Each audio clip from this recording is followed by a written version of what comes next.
Good morning everyone. In this video, we are going to see class 10, chapter number 16, management of natural resources.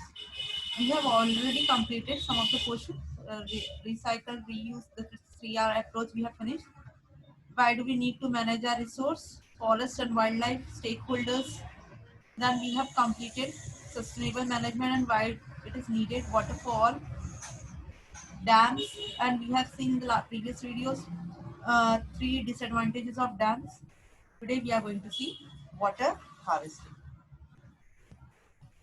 बहुत सारी organisation है जो work कर रही है कि जो हमारा एंशियंट सिस्टम है उसको रिजुविनेट करने के लिए, जैसे कि ताल, तलैया, पोखर, बावड़ी, कुंड, तालाब, क्योंकि हमें पता है कि डैम्स के फायदे तो हैं लेकिन बहुत लार्ज स्केल पे इसके नुकसान भी होते हैं। रेन वाटर हार्वेस्टिंग एक टेक्निक है जिससे ग्राउंड वाटर का को रिचार्ज करा जा सकता है, रेन वाटर को स्टोर करके, कैप्चर करके, स्टोर करके, ताकि ग्राउंड वाटर जो है उसका जो लेवल है वो बढ़ जाए। हमें पता है कि ground water is very precious natural resource. ये सिग्निफिकेंट रोल करता है हमारी नेशनल इकोनॉमी के लिए और डेली लाइफ के लिए यूज आता है, चाहे वो डोमेस्टिक पर्पस हो, इंडस्ट्रियल हो या फिर इरिगेशन सेक्टर हो। To, to cope up with growing demands, there has been rapid development of groundwater supply, but increasing demand, especially in urban areas, has led to depletion of groundwater and associated problems. With growing human population, the gap between the demand and the supply of water has widened. Population भी grow हो रही है और ज़्यादा ground water का use हो रहा है, जिसके कारण उसका जो लेवल है वो क्या होता जा रहा है, डाउन होता जा रहा है। About 85% of rural water supply and more than 50% of urban and industrial supply is mined. So groundwater is sinking to a new depth in most of the Delhi. All of the Daman and Diu, nearly 3/5 of Punjab and about 2/5 of Haryana, area of and some area of Gujarat. Hence, conserving the surplus water during the monsoon by water harvesting and recharge technique must be adopted as the water management agenda. Now, what are the significance of rainwater harvesting? It reduces the runoff loss and avoid flooding. It meets the increasing demand of water. It reduces contamination of groundwater and raises the water level. It supplements groundwater supply during lean period, reduce power consumption. It improves soil moisture and decreases soil erosion. So there are various methods of water conservation. In high rainfall areas, rainwater from the rooftop is collected into the water storage tank, from where water is diverted to some abandoned well or lifted by using hand pumps. In foothill areas, spring water is collected in water storage and storage tanks. In ancient times, rainwater was collected in talabs, bawris, pokhars to be used in dry periods. Modern techniques of rainwater harvesting, if you see, they are employed in arid and semi-arid regions. Rainwater from large areas is collected in check dams. This technique was nicely used in Rajasthan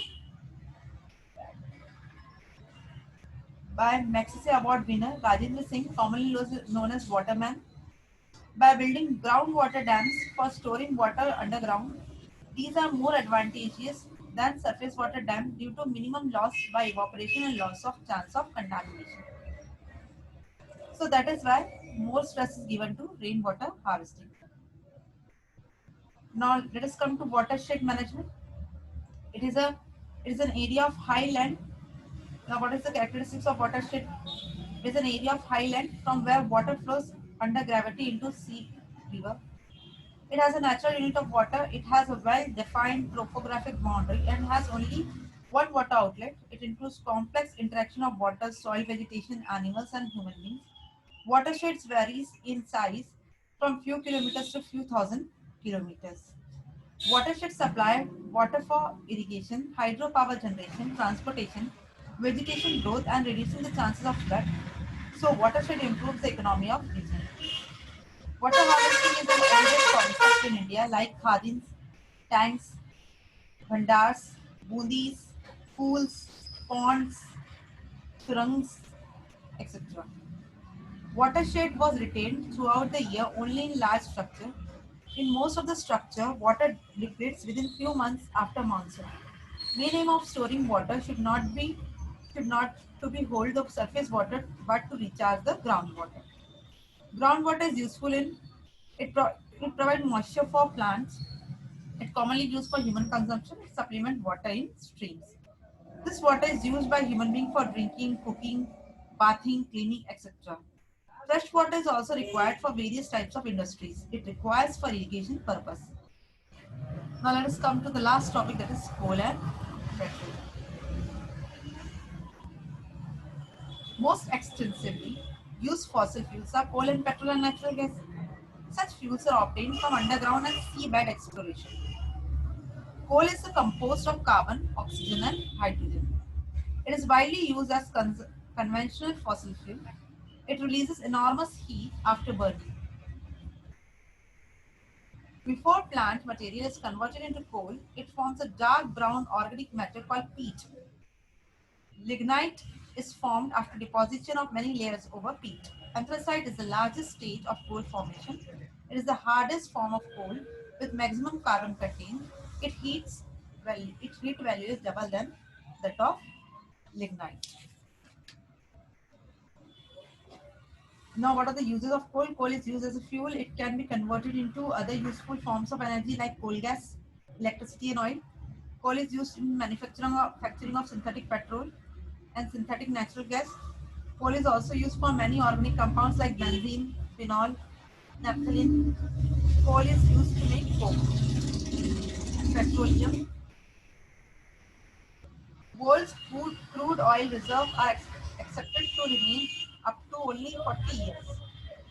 Organization of Petrol Exporting Countries, with 13 countries have 67% of petroleum reserves. Saudi Arabia has 25% of reserves. Crude oil is purified and refined by fractional distillation. Several products like petrol, diesel, kerosene, lubricating oil, plastics are obtained during the process. Advantage, if we see of petroleum is a clear fuel as compared to coal. It is easy to transport.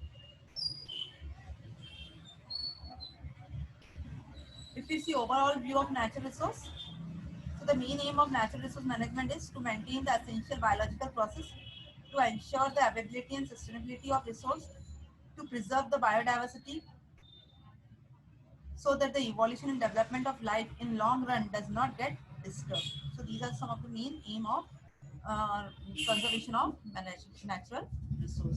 So we have finished this topic and already question answers are given to you, and you have to write down in your NCR classwork copy. Thank you.